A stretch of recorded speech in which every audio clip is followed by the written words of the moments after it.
Assalamualaikum. Kak Ita nak tunjuk cara macam mana kita nak guna ChatGPT dan kita minta gambar apa yang kita nak. Maksudnya kita bagi arahan dia ikut.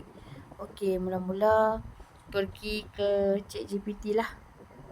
Pergi kat ChatGPT.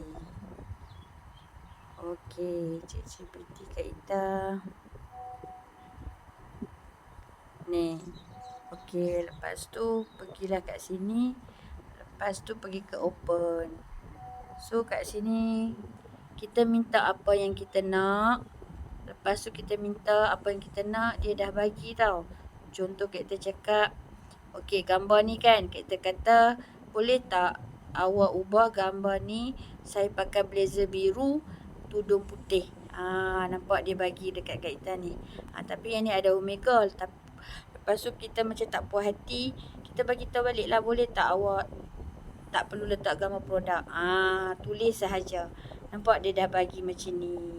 So macam tu saja kita type apa yang kita nak, dia akan bagi. Kalau tak betul kita boleh perbetul lagi. Macam tu sahaja. Okey, terima kasih. Selamat mencuba.